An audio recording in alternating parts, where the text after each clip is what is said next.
अगर बांकीपुर में बीजेपी हार जाती है तो नितिन नवीन जो राष्ट्रीय अध्यक्ष हैं बीजेपी के, वो कहां मुंह दिखलाएंगे, कैसे सीना ठोक के बोल पाएंगे कि हम उस बांकीपुर में जहां से मेरे पिता चुनाव जीतते आ रहे थे, मैं चुनाव जीत रहा था, उस बांकीपुर में मेरा उम्मीदवार मेरे राष्ट्रीय अध्यक्ष बनने के बाद बीजेपी का उम्मीदवार बंटी उर्फ अभिषेक सिन्हा हार गए। बांकीपुर में अगर प्रशांत किशोर की हार होती है तो कहेगा दुनिया भर घूम घूम के ही बखान करता था, मैंने इसको जिताया, उसको जिताया, उसको जिताया, और तुम खुद बांकीपुर में तुम्हारा उम्मीदवार नहीं, तुम खुद अपनी पार्टी से उम्मीदवार बन के चुनाव लड़े प्रशांत किशोर, और तुम हार गए, तो पूरा थू थू प्रशांत किशोर पर होगी, कहीं मुंह दिखाने लायक नहीं रहेगा।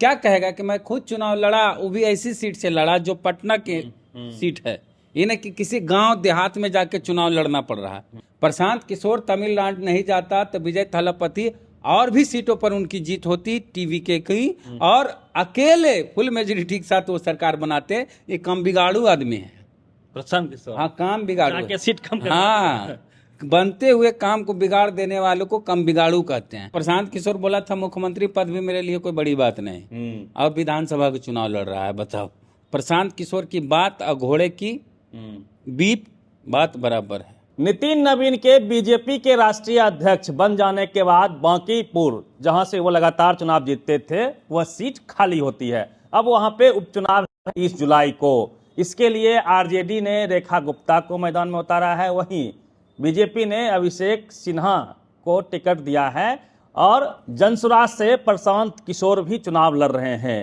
पहले पूरे बिहार में सरकार बनाने की वो बात कर रहे थे, अब वो एक उपचुनाव में खुद उम्मीदवारी पेश कर रहे हैं और सड़कों पे संघर्ष कर रहे हैं। त्रिकोणीय मुकाबला माना जा रहा है। बातचीत करेंगे, हमारे साथ बेसर हैं, वरिष्ठ पत्रकार हैं। सर, आपका स्वागत है। और उपचुनाव में जिस प्रकार से प्रशांत किशोर की एंट्री हुई है, डायरेक्ट चुनाव लड़ रहे हैं, कितना इम्पैक्ट होगा और उस सीट को लेकर क्या आकलन है? देखिए, बांकीपुर विधानसभा क्षेत्र जो है उस पर बीजेपी का लगातार कई चुनावों से कब्जा रहा है। पहले नवीन कुमार सिन्हा वहां से चुनाव जीतते थे, उनके निधन के बाद उपचुनाव हुआ तो नितिन नवीन उनके बेटे चुनाव जीते, और फिर वो लगातार जीत रहे थे।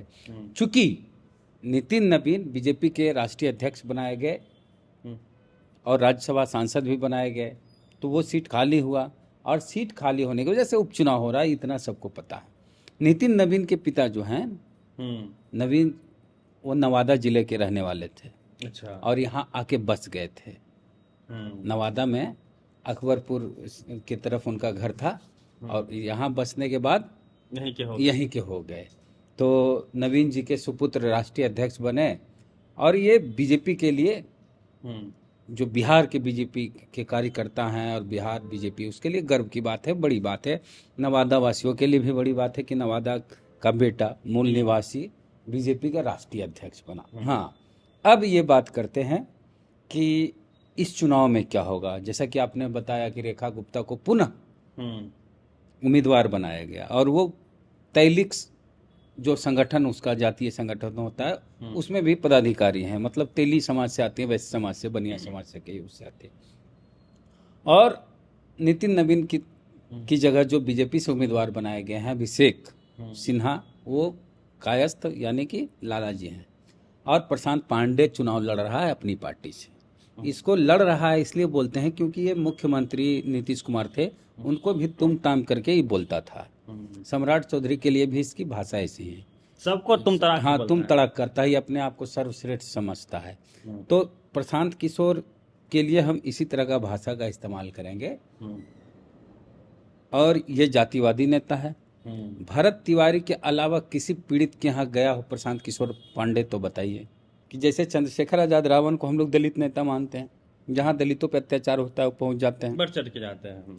और वैश्य समाज की नेता हो गई रेखा गुप्ता, और कायस्थ से अगड़ी जात के हो गए अभिषेक सिन्हा। अब यहाँ पर दो बातें हैं, इसको समझिए बहुत गौर से। बीजेपी के लिए ये मुश्किल ताव की लड़ाई है, बिल्कुल, क्योंकि जिस विधानसभा क्षेत्र से बीजेपी के राष्ट्रीय अध्यक्ष जीतते आ रहे थे, उनके पिताजी जीतते आ रहे थे, उस विधानसभा क्षेत्र में अगर कोई और जीत जाए तो बीजेपी के लिए नाक की बात है, बिहार के लिए बात नहीं है। अब ये बीजेपी बिहार के लिए नहीं है ये मामला, ये चुनाव पूरे देश, दिल्ली में बैठे राष्ट्रीय अध्यक्ष की मुझ और उनके मान सम्मान की बात है।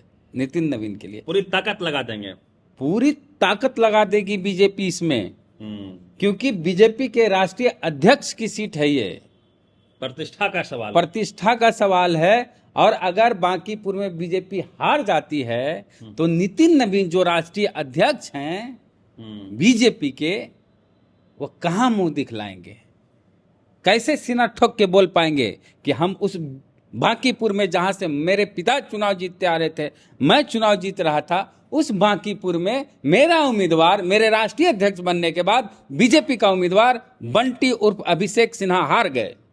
ये प्रतिष्ठा वाली बात है। दूसरी तरफ धंधेबाज है प्रशांत किशोर, इसका काम ही है धंधा। हालांकि बोला था बिहार चुनाव से पहले कि मैं धंधा छोड़ दिया हूं, फिर वहां कूदने गया था तमिलनाडु। प्रशांत किशोर के लिए ये बड़ी बात इसलिए है क्योंकि कहता मैं ममता बनर्जी को मुख्यमंत्री बनाया, तो नीतीश कुमार को मुख्यमंत्री बनाया, मोदी को प्रधानमंत्री बनाया, इसको उसको, जबकि जो चुनाव जीतने वाला होता है उसी में सट जाता है।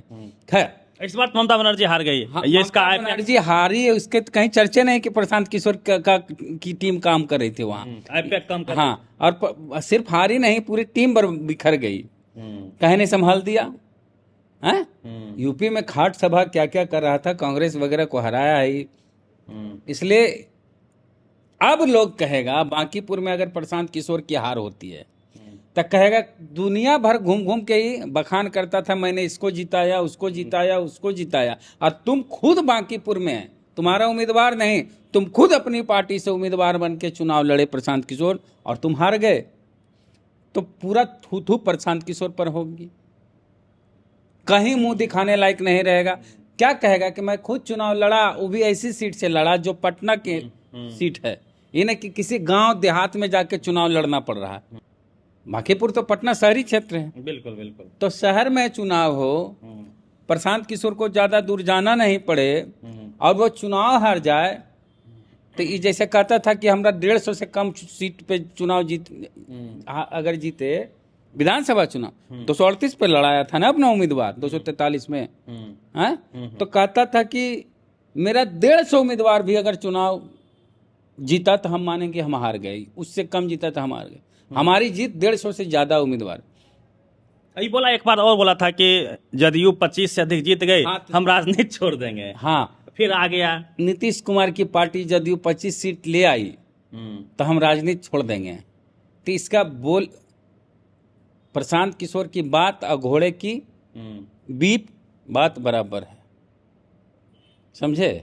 तो ये चुनाव प्रशांत किशोर के लिए भी है। मुख्यमंत्री बनने जा रहे थे आगे उपचुनाव लड़ने, ये तो बताइए। नहीं, मुख्यमंत्री प्रशांत किशोर बोला था मुख्यमंत्री पद भी मेरे लिए कोई बड़ी बात नहीं, अब विधानसभा का चुनाव लड़ रहा है, बताओ, और इस चुनाव में भी लग रहा है कि वो हारेगा। तो जिसकी औकात एक विधायक बनने की नहीं है, वो मुख्यमंत्री जैसे पद को छोटा पद बना रहा था, और मुख्यमंत्री जो नीतीश कुमार थे उनका खूब अपमान किया था।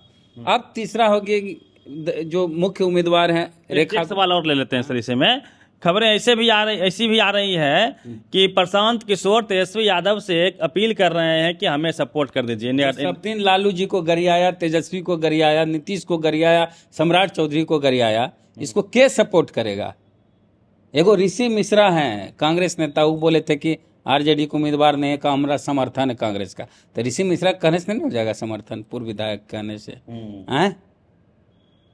उनके कहने से समर्थन नहीं हो जाएगा। वो मिश्रा है तो पांडे समर्थन करेंगे, जात वाली बात आ गई ना यहाँ। कांग्रेस में है और कांग्रेस, ये सब बात हम इसके बाद बताएंगे। रेखा गुप्ता के बारे में चर्चा। रेखा गुप्ता भी दमखम से उम्मीदवार, चूंकि कह रही कि ये सीट ज्यादा बाहुल्य है, वैसे बाहुल्य, यानी बनिया शहरी क्षेत्र होता ही है, बनिया के हाँ उसके आबादी ज्यादा होती है, दुकानदार होते हैं, बिजनेस क्लास के लोग होते हैं। तो बांकीपुर विधानसभा क्षेत्र में प्रशांत किशोर पांडे किसका वोट काटता है, बीजेपी का काटता है कि आरजेडी का काटता है? अगर बीजेपी का वोट काटा तो रेखा गुप्ता निकल जाएगी, जो 40,000 के आसपास वोट से हारी थी ना पिछली बार मेन विधानसभा चुनाव में। रेखा गुप्ता आरजेडी से फिर से चुनाव लड़ रही है और दमखम से लड़ रही है, कॉन्फिडेंस फुल है। और बीजेपी की संभावना यहाँ ज्यादा दिखती है। एज दे रहे हैं आप बीजेपी को। हाँ। सेकेंड स्थान आरजेडी को। हाँ, मतलब वर्सेज आरजेडी वर्सेज बीजेपी है। यहाँ प्रशांत किशोर कहीं नहीं है। प्रशांत किशोर है ही नहीं। अब बताइए, भाजपा का कार्यकर्ता फील्ड में घूम रहा है, भाजपा के विधायक फील्ड में घूम रहे हैं, भाजपा के मंत्री फील्ड में घूम रहे हैं, भाजपा के सांसद फील्ड में घूम रहे हैं, रेखा गुप्ता की पार्टी के विधायक, आरजेडी के विधायक फील्ड में घूम रहे हैं, आरजेडी के सांसद घूम रहे हैं क्षेत्र में, आरजेडी के पूर्व मंत्री घूम रहे हैं, आरजेडी के कार्यकर्ता जो समर्पित हैं वो घूम रहे हैं फील्ड में, ठीक है। और प्रशांत पांडे का कर्मचारी घूम रहा है, इसका पेड वर्कर घूम रहा है। अभी तो अब तक चलते हैं सिलसिला। हाँ, जिस प्रशांत चुनाव के बाद खत्म हो जाता है। प्रशांत किशोर पांडे का जितना लोग फील्ड में घूम रहा है सब उसका पेड वर्कर है, जिसको पैसा देता है, तनख्वाह देता है। तो कर्मचारी की बात लोग मानेगा कि कार्यकर्ता की बात मानेगा? तो भाजपा के पास अपने कार्यकर्ता हैं, अपने नेता हैं। प्रशांत पांडे के पास प्रशांत पांडे के अलावा कोई चेहरा नहीं है, सारा लोग उसका पेड वर्कर है, कर्मचारी है, जिसको आज नौकरी पर रखा, कल निकाल दिया, परसों रखा।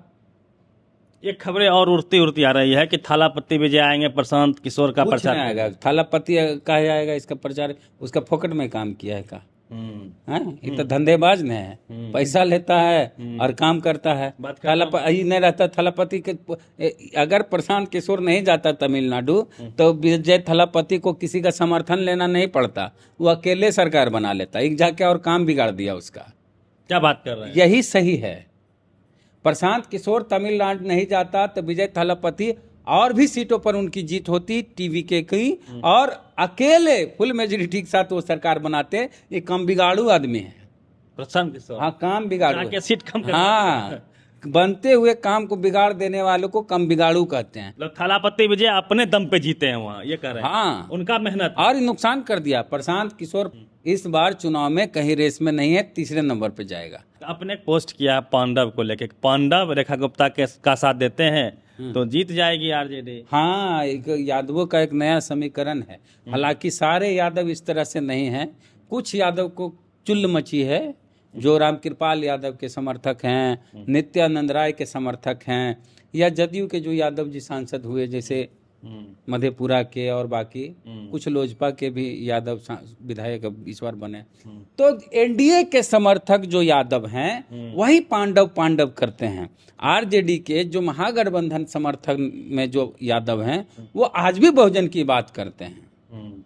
तो अगर पांडव वही जिसको परसेंट मुश्किल से होगा। हाँ, 1% भी नहीं है। तो हम से गांव गए थे, अभी घर से आ रहे हैं, वहाँ हम पूछे कि आप लोग तो बहुजन से निकल के पांडव में चल गए हैं, जादव जी। बोला पांडव क्या होता है? हम बोले ऐसी सी बात है। लव सब कुछ नहीं। लालू यादव अभी क्या बोले स्थापना दिवस पे, राष्ट्रीय जनता दल सब दिन बहुजन की लड़ाई लड़ा है, दलित पिछड़े अकलियत की, और आगे भी लड़ते रहेगा। तो राजद सब दिन बोला कि बहुजनों की पार्टी थी, है और रहेगी। मतलब जो सच्चे आरजेडी के सिपाही यादव होंगे वाले लोग, फेसबुकिया लोग के कहने से क्या होगा? 2-4 गो लोग, 10 गो लोग बैठ जाएगा, करते रहता है। हाँ, वो 2-4 गो लोग हर जगह होता है वैसा। खैर, इसमें जीत हार का पैमाना यही होगा। एक बिना मानवी लड़ रही है। अरे ये सब निर्दलीय से कम वोट आएगा, ये सब का गिनती में नहीं है, ये सब नीचे से टॉप, नोटिस लेने लायक नहीं ना। चलिए, तो बांकीपुर में क्या होगा आपने सुना पूरी बातचीत को, प्रतिक्रिया दीजिए कमेंट बॉक्स में। Ravi Mehta, the activist, Patna.